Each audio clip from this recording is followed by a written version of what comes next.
Hello, everybody. It's Heather with the Becoming Unshakable podcast. And today I'm thrilled to have Ed Rahill on here. As I heard about his story, oh my gosh, you're not going to believe just the journey that he's been on. I think there's going to be a lot of learning for us on how to become unshakable, thinking about ourselves as strong self leaders, understanding that caring leadership and how our internal really impacts our external. He's going to give us and shed some light, I think, based on his story in some of those areas. So, welcome, Ed. Thank you. Delighted to be here. Thank you. This is looking forward to this. So talk to everybody here about just some of that journey. Why I want them to know why I asked you on here. It's so unique, and I'd never heard of it. So let's tell everybody the story a little bit. Well, I see the unshakable theme, and I'll go right into that. What I think part of what's overriding is from a young child to becoming a man or a woman and fully integrated into society, you become how you live your life. The choices you make either reinforce your ability to become something you want to be, or your failure to pursue it for whatever reason causes you to not really become what you can be. So I think perhaps by talking about it, I this comes about the book goes straight into to my childhood. I came from a broken home. Mother worked. Yeah, I lived basically with my grandmother, and she was a real beacon for me because of the attitude she was taking towards me. Let me explain this because there's a theme in this book that's got different levels. There's a tremendous high quality descriptions of what is the race and automobile in there. I actually can teach you how to do it in the book. I do a little bit of coaching. And then basically, but it comes back to how you make the decisions that you made. In my reflection, it was having the opportunity to spend time with my grandmother every day, where she wanted to impart upon me the lessons that she's learned in life, bad and good. And that was something that really planted the seeds in my mind to kind of grow and develop into the person I became. When we're children, we may have personalities that are egotistical and that, but that's not the same thing as being unshakable. Unshakable means that you believe in something and you're confident that you're right about it. And it's not getting to the point where I'm fighting this because my ego's involved. There's a difference. The intellectual portion to look at what your position you're taking and saying this is right is going to help you through a lot of difficult times. So I think that's how it started out. I give credit to my grandmother for giving me cues that helped me develop and in the face of adversity, fail, go back and try again and advance. So that's the kind of theme of the book. If we go into it a little bit, I start out with that wisdom that my grandmother was imparted on me. And I go immediately into the racing started when I was 12, when I first was introduced to 24 Hours Le Mans by a bunch of people who worked at a dealership that I was cutting grass on. So that's where the interest started. But becoming the man I am actually, I feel happened when I was just about to turn 18, senior in high school, captain of the cross country, co-captain of the track. And in the book, you'll see a challenge and a self-pity that evolved because I had been denied my opportunity to run in the finals for the All Catholic of New York because of a technicality, and how within minutes in a particular mile relay race, I changed my tune. In this case, I'm facing the fact that I'm captain of the team. My teammates are are really falling desperately behind out of the race. And became upset with myself because I'm supposed to, as captain, be encouraging them. I'm not. And then that whole series goes in how I made a decision as running the anchor that I was going to run this as fast as I could, and I was going to get the best out of it. So I started out in last place, ended up passing the leader 20 yards from the finish line and coming in second. And that is still kind of an incredible moment. It's because I say to myself, that's because I made the right decision and bear the pain to do it right. And why is this important? When I did a book signing in Buffalo, New York at Barnes and Noble, all of a sudden at 1 o'clock, my most of my teammates from that track team came over to see me, and it really meant that gratification was the fact that they saw it the same way I did. It's almost a miracle to recover like that, and that's where I've learned. It started giving me faith that I could handle it. That if I do it for the right reasons, I was doing it as much for them as for me because they were being embarrassed. And so it was a very important stage in my life. I think the thing I wanted to get across a little bit is that if I think to be unshakable, you need to really believe in your mind and your emotions that the path you're taking is right. And the thing that we all have to deal with, and whether you're tremendously successful or not, as my grandmother said, fear is the most debilitating emotion a human being can have. It'll cause you to give up on everything you believe in and cause you to back away from ever even trying. And I think there's many times in the book you see I run into that dilemma of how to handle a situation. And it's the courage to step up and take a position that you can overcome fear. It's no longer I'm doing this because this is something I know is the right thing. The consequences are what they're going to be. And so that's something that I learned a lot in life, and I'm trying to part in this book. That's an emotion that needs to be controlled. And sometimes it's something that it can get a hold of us and cause us immediately to become paralyzed in how we're approaching the situation. But you need to have the courage, I think, to go on. And it all comes from not from being a narcissist, that I am the greatest fighter in the world. I am Ed Rahill, and this is what I learned to be true in life, and I'm going to follow it regardless of the outcome. And so take us now from like that 18-year-old and this you stepping up and kind of helping the team have some dignity, let's say, to the place where you're focusing on speed racing. How did this happen? What does that journey look like to get to that point? I, I grew up working at a Ford dealership from 12 years old, and I graduated at 16 to become parts truck driver, which means you drove all day, and lot boy means I drove every car on the lot. And I just had a passion when I first learned about the 24 Hours Le Mans and how that was an endurance race. The other forms of American or world American racing I looked at, but like NASCAR never caught my interest. But the idea of driving a very long distance and testing yourself on that, and the fact that I enjoyed driving so much, I kept on being in it as an amateur. Once every couple of years, I go to Watkins Glen and get some training courses, just as a hobby. But my future had nothing to do with that. My future was going to be, I went and got an MBA. I ended up becoming CFO of a company, then president, and then the CEO of another company I started. It was all a business background, but this was kind of like the hobby for a period of my life. I also look at racing the same thing I look at athletics. It's a stage in your life. It's like playing any sport starting in high school. It's a stage in your life. It's not the rest of your life. And so I just looked at it as something I wanted to do. And through some blind luck, I was made aware of and contacted by an organization sponsoring a cross-continental international road race from Boston to San Diego. And I basically decided to pursue it. It went through the interviews, established my credibility as a racer, and I ran it for the first time. I ran it twice. The second time I won. But I wanted to accomplish that in my life. And the interesting thing about this is I'm trying to say about I think our lives have to have multiple facets of what we want in our career because there are phases like athletics and racing that graduate. And I remember standing in front of a Channel 7 news reporter at the finish line. She asked me, "Well, you just set a world's record. What do you plan on doing? Are you going to do more around Europe and that?" And I remember I said exactly to it. I looked at her and I said, "Just forgive me, but I will be upset if this is the greatest thing I'm remembered for."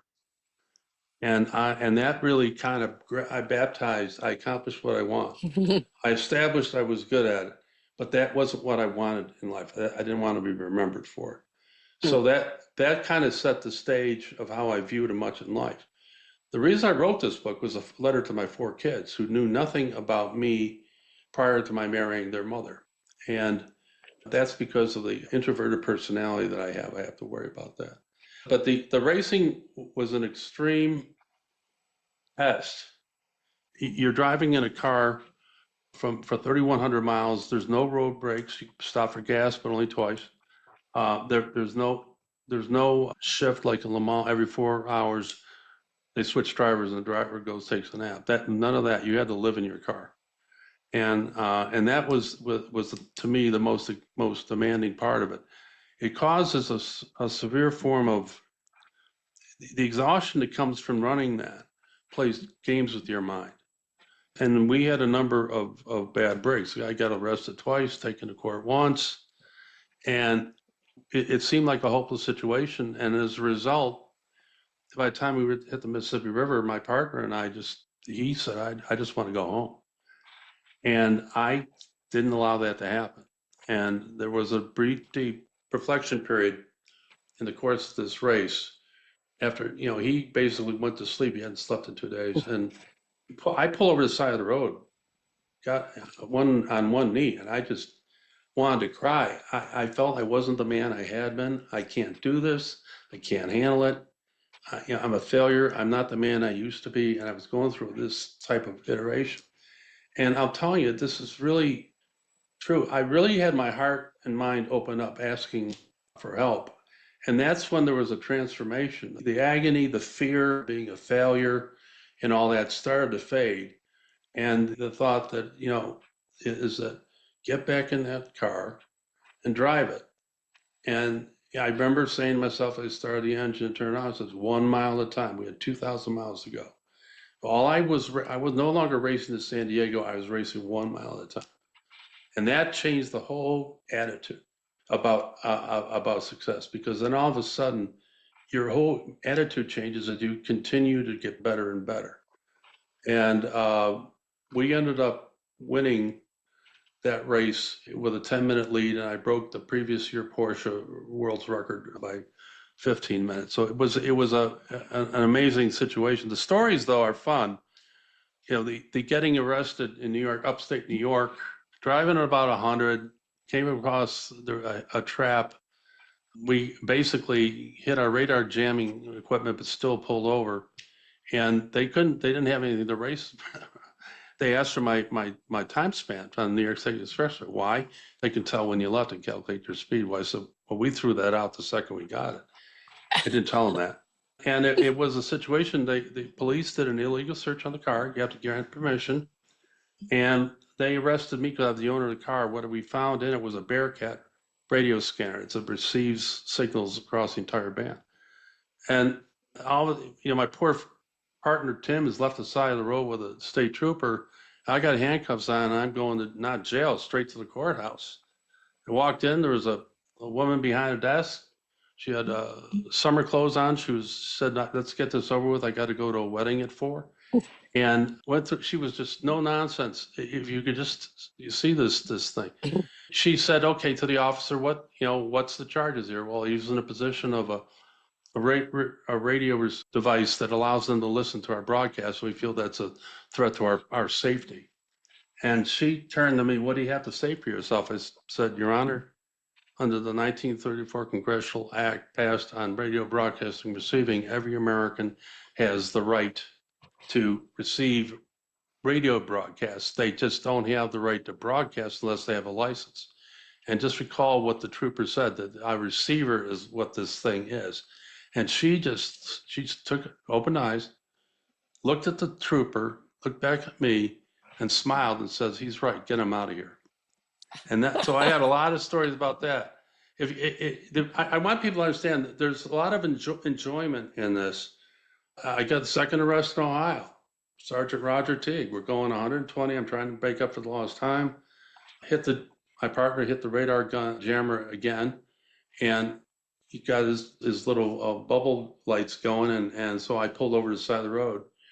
And the funniest thing is I took my license. You're supposed to hold your hands on the wheel so they can see what your hands are doing. I went one step further. They tell you don't roll your window down. I rolled it down. I stuck both hands out, one with the license and one with the registration. I didn't want to piss this guy off because I knew how fast I was going. And he was 10 feet from the car. He says, oh, that's okay, Mr. Rahill, come back to my car. And Tim says, how does he know who you are? And what ended up happening, his name was Sergeant Roger Teague. That day was his day off. When he heard the race had started, he volunteered to come in. And he sat there and said, I had the weirdest situation. I've been doing this for 15 years, and if you're moving at all, you're doing 120. But my radar gun, for some reason, came up at 56. He says, so I didn't know what to do about that because I wanted to pull you over legally. And I noticed when you pulled off the side of the road away from me, you didn't use your turn signal. That's a change of lane violation. And he said, this is a little bit like Monopoly. You're going to lose one turn, and then I'm going to let you go. And that was the interesting thing about this. It shows the culture back then. We had an awards banquet the following month, and we had always created a Super Trooper award, meaning we'd throw our tickets in to see who got arrested by what trooper the most. Well, it was Roger Teague arrested four of us. So we invited him to the awards banquet, and we never thought anything was going to happen. He shows up with his wife to get the trophy. And Oh so, goodness. so I mean, but it was a different era Hmm. um, where they, it was a lot of, it was an adventure. But for me, during the race, it was not as much as an adventure as a test of moral fortitude and how to overcome, the lack of self-confidence and fear that I was having that I was about to embarrass myself. Do you think that your the role that your grandmother played early on, like was because I can think like I had a grandmother who was always like, keep your chin up, never let them see you switch. Like, she would give me this like she was Huh? very strong and she would give me this advice a lot and Yeah. she saw different things in me that I didn't see in myself. And so it did give me the chutzpah, as you would say, Yeah. Yeah. to continue moving on. Do you feel like that early coaching and advice and the way she saw so much in you that maybe you didn't see yourself helped you even along that race? Yeah. It totally, she was totally the reason why I was able to deal with it. When I was having the slight emotional breakdown halfway through, I started remembering things she would tell me. And she's just like your grandmother. She would, okay, if I'm being a little bit of indecisive about something, she'd just look at me and point her finger and says, hey, there's two types of people in this world. People that the world happens to and people who happen to the world. It's up to you to make up your mind which one you're going to be. Mm. And I got a lot of that. And she basically believed a lot in. I think she believed children start developing character over time. We're born with a certain amount of instinctive morality, but we're not taught it unless we have an environment. And she taught it. She's the one who brought up the issue. The fear is the most debilitating emotion you can have. This is how you get over it. Says you need Hmm. to go back to the beginning, back to when it all started, and remember who you are, and reconstruct everything that got you to this point. And she's absolutely right. It was she. I have in the back of the book about 24 quotes. I'd say about a third or more of them are directly from her. She basically, okay, she would talk about victory and defeat, and she would say that victory is temporary, defeat can be overcome, but you need to know it's really your willingness to go forward that counts. It's continuing the venture, not the fact that you failed. And Hmm. don't let victory cause you to think that you've reached a new permanent plane because you haven't. Yes, that's Yeah. why that I was telling someone on a previous episode that I instead of saying become unshakable or be unshakable, I wanted becoming, and that is because I don't think we actually arrive. The Right. resilience is I embedded in agree. it, but it is not the only thing. There's the clarity, the values, the morals, as you talk about. There's all the things that we talk about that kind of help us be grounded. But this becoming idea is like we never arrive. We aren't at this place of we've reached the Exactly. plane of success. I can tell you, you become, if you're willing to engage in that and learn and keep in the back of your mind this bad experience is actually going to make you better long term. I think that's the key. I believe if you have the right attitude, you become better people as you get older, and how you handle them, how you handle yourself, and how you handle situations. That's because the underlying theme of this is called generations. I'm going to go back to the mile relay, which is four runners running quarter mile. I say life is what I've learned about life. It's very much like a mile relay. There are those who ran before you, and as you receive the baton of their knowledge and experience, because you want the transfer, to help you. Much of the reason I was successful is I gained on her experience. There's things that I didn't pursue because she had had a bad experience with it. And then your job is to run that signal as best you can, become the best human being you can. But then there's going to come a time, there's 4 turns at a quarter mile. You're going to come on the fourth turn and you're going to be looking at the runner standing there at the starting line. And your job is to get the baton of prior knowledge, prior experience, and wisdom to that person so they can become a better person. And what does that do? It makes us better human beings, much better over time. The reason why we're not in the dark ages is because one generation after another slightly carried on the mistakes were made in the past. They were aware of them, and we got better and better and better. And we know as a human condition, what we're seeing around the world, where we're many people in the $7 billion population, you can see different levels of maturity, even in countries. I mean, what's going on in Ukraine, it's not fathomable to me. Why would you want? And then we go back to history when we didn't live, but we know about the great Satan dictators of the 20th century, Hitler and Stalin and Mao. We don't understand. I don't understand what happened in their short circuit where they couldn't understand that they're acting as a primitive from 2,000 years ago. They're not acting as a 20th century or 21st century human being. And I think it has a lot to do that we are born with certain traits, but the ability to learn from prior generations, have that prior generation willing to take their time to impart upon you the lessons they learned that worked and didn't. It's going to help you, in amazing ways. After the race, I became vice president officer in the Bell and Howell company. I was the youngest VP and officer in the company's history. And I remember sitting in rooms with older gentlemen questioning, why am I here? I could interact effectively with my generation and very effectively with past generations. And so they became accepting of me because it was very clear I got them to see the point I'm making and not just the age I'm at. Mm-hmm. And it It's also a with powerful point. respect. And with respect, that's one thing every human being secretly wants respect of the other person, whether they're a president of a company or they're working on the shop floor. They want respect. If you can disagree or make a suggestion in a respectful way, you're going to get accepted. And that's a powerful point you make. And I'm not even sure it's secretly, by the way, Ed. I think pretty much all of us want to be seen, heard, and valued. We want to be respected. We want people to make us feel, we want people to see us as important parts of whatever the equation might be on anything we're doing. And whether we're on the front line or we're in the boardroom, it doesn't really matter. Yeah.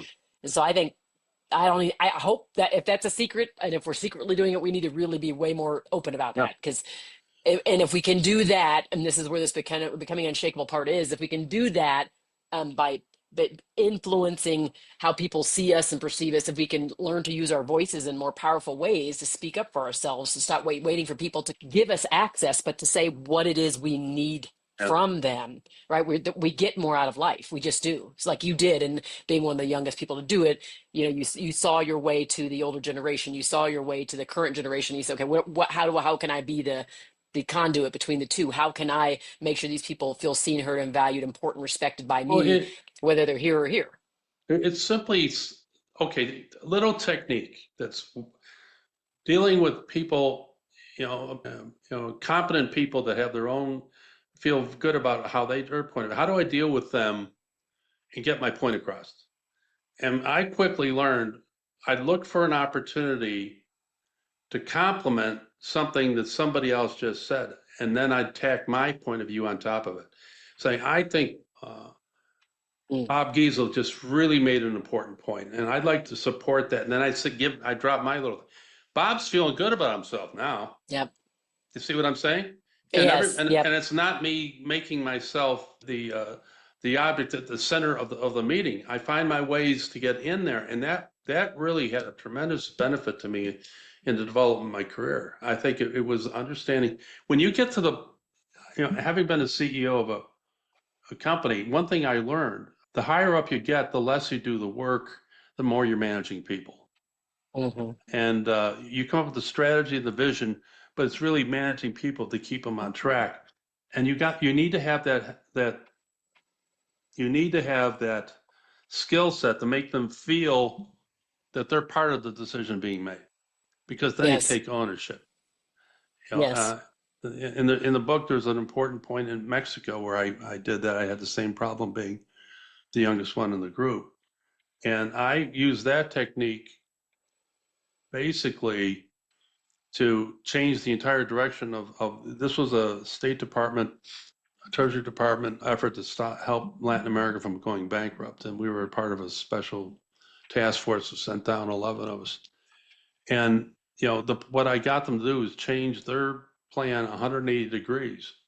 But I introduced it in a forum where I spent 5 minutes on it.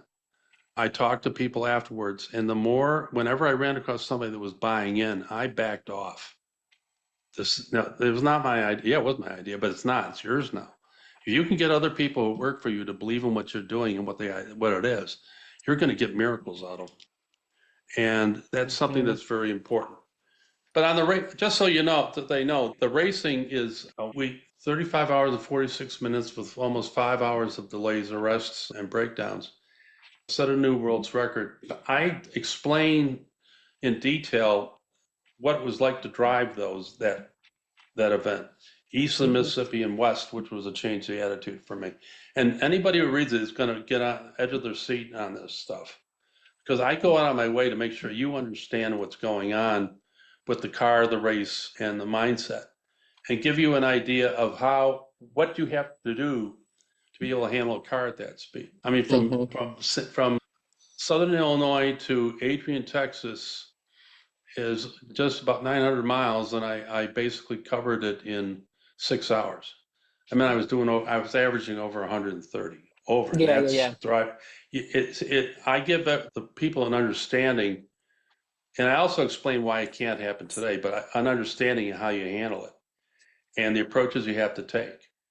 The faster you go, the more you have to look farther down the road, things like that. And understanding that if you know your car, it's going to talk to you in the seat of your pants, your back, and your arms and your ears. You're gonna know what's going on. And then so I give them that, and there's some. This was a underdog event that I didn't stand a chance. But one of the things that helped Tim and I to go with it and continue to run as hard as we could was that we no longer thought about winning it. When Tim woke up, he asked me if we hit Oklahoma City. I said, we went through it 2.5 hours ago. We're at the Texas border, the Mexico border. And he just had a transformation. But the point was, we never talked about winning the thing. We talked about seeing what we could do and take that stress of fear of embarrassment or failure out the whole damn thing. You haven't failed yet. And so it really is a metaphor for how you live life. The Mhm. ups and downs. I go through all the preparation of what you have to do to the car to make it compatible. I go into the training we went. I go into the research we did for months on the roads conditions in North America, and that prep assured that we knew what we were doing. So there's a famous saying from Sun Tzu: a battle is won before it starts. A race is pretty much your ability to win is going to happen determined by your preparation prior to it. You just don't get out there get in the car. You don't. You have to physically condition yourself, plan the brakes, plan whatever it takes. And so the planning allowed us to have a platform to win. There's a love story involved here where one of the thing that was really had broken my back a little bit is that a woman that I that there was a breakup of the woman 6 months before, and let's put it this way: how close we were already naming our 4 kids. So I Mm. mean, it was pretty, and it was an accident of time and effort.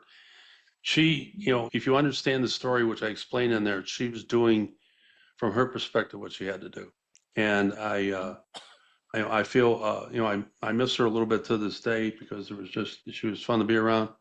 I had a recent hour conversation with her sister recently, just to see how things are going. And so that's another affirmation about that relationship. Was it real? Was it as genuine as I thought? And then when you have her sister, after 30 years, get on the phone and talk to you like she's your cousin. I mean, it was amazing that, the things that I rediscovered about myself. But that had an emotional, that was my first real love in my life, and it had an emotional impact in my self-image. What's wrong with me that I lost this thing? And that was what I was struggling with in many ways, is a feeling of, it just isn't worth it. Life, it just isn't worth it.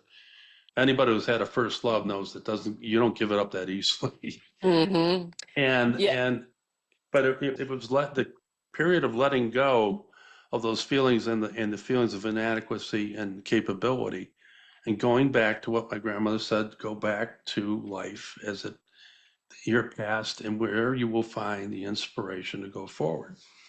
And everything from the quarter mile in high school to what I did in Mexico to help, to give you an idea how important Mexico was. I got called into the president's office with the executives all there, and they started clapping, and he gave me a bonus. He proceeded to tell me that in a conversation he had with the CEO of Industrial Jacoby, the Mexican company that we helped recover, said that I was basically very instrumental in making that happen. And of course, I wasn't expecting this. And basically, they said, over 200,000 jobs were saved by that decision. Mm. And my boss walked out to me, Larry, and he said, congratulations. He says, no, this is something more important. Look back at it when you get older. Ed, every one of those people that you helped save that job has a family. Mexicans support their family.